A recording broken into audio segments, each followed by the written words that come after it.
ఇకపై మీకు ఇష్టమైన ఫేవరెట్ సీరియల్స్ యొక్క ఫుల్ ఎపిసోడ్స్ యూట్యూబ్లో అందుబాటులో ఉండవు. కేవలం సన్నెక్స్లో మాత్రమే ఫ్రీగా చూడొచ్చు.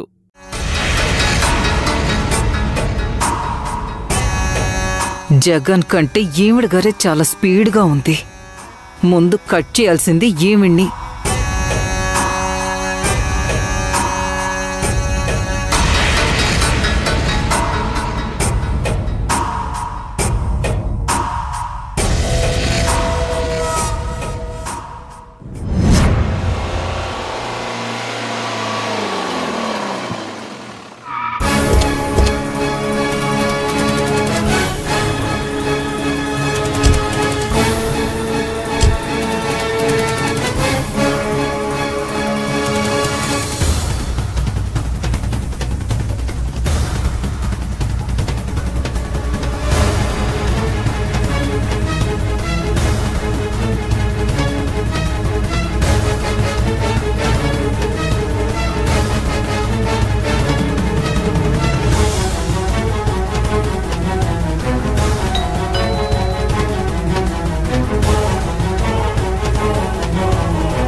ఏమైంది సార్? డోర్ తీయట్లేదు. ఇందాక మనం వెళ్ళేటప్పుడు వీళ్ళు పోట్లాడుకుంటున్నారు. ఇప్పుడంతా సైలెంట్గా ఉంది లోపల. ఒకసారి మీరు పిలవండి.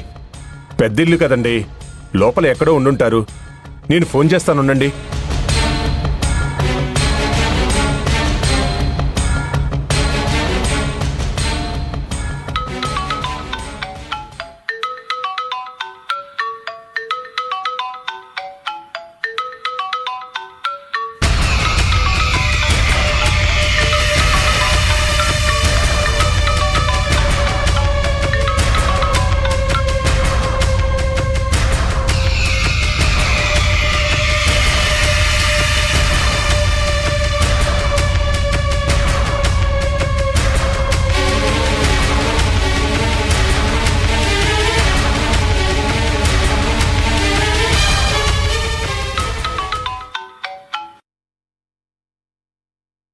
సార్, డోర్ ఓపెన్ చేయండి. మీ ఇంటి బయటే ఉన్నాం. సార్, మా మిస్సెస్కి బాగాలేదు. హాస్పిటల్కి తీసుకొచ్చాను. మేము రావడానికి కొంచెం టైం పడుతుంది. సరేనండి. స్థలం అమ్మడానికి వచ్చిన ఆయనకి మీ ఇంట్లో భోజనం పెడదాం అనుకున్నాం. సరేనండి, మా ఇంటికి తీసుకెళ్తాను. సార్, వాళ్ళ ఇంట్లో లేరు. తన భార్యకు ఒంట్లో బాగోలేకపోతే హాస్పిటల్కి వెళ్ళారంట.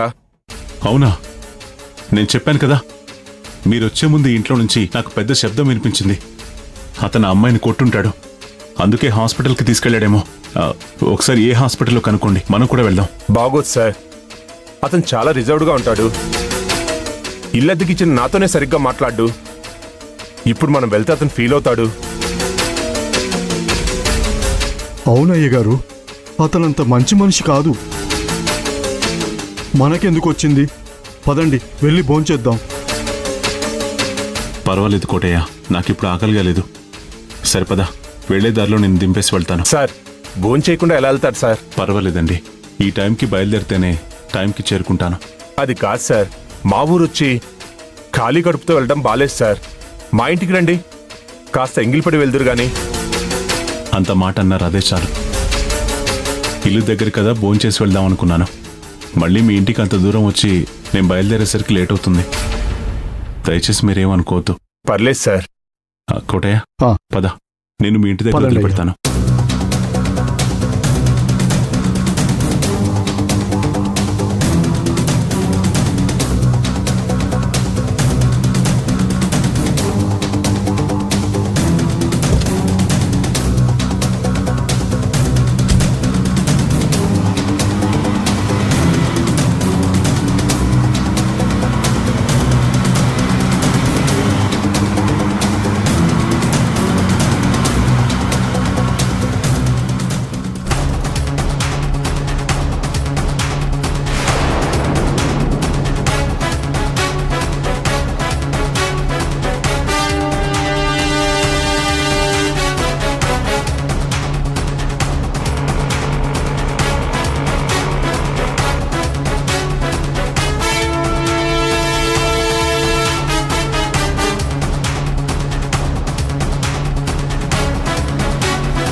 స్రవంతి ఎక్కడికి వెళ్ళింది? తను ఒంటరిగా ఎక్కడికి వెళ్ళలేదు. ఆ రోజు నేపాల్లో కూడా నేను ఇలాగే వదిలేస్తే తను చాలా కంగారు పడింది. రిషి ఇప్పుడు కూడా రాలేదంటే ఇక్కడ లేడు. ఉంటే ఖచ్చితంగా నన్ను బాధ పెట్టరు. నిజంగానే మిస్ అయ్యారా? రిషి, రిషి, రిషి! తను ఒంటరిగా ఎక్కడికి వెళ్ళలేదు కాబట్టి హెల్ప్ కోసం షూర్గా శివుడి దగ్గరికి వెళ్ళి ఉంటుంది. ఈరోజు వాడి సంగతి తేల్చేస్తాను.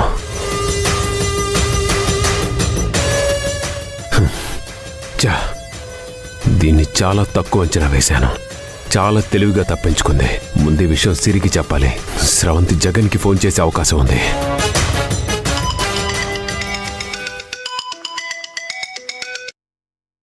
Hello sir. సిరి, స్రవంతి తప్పించుకుంది.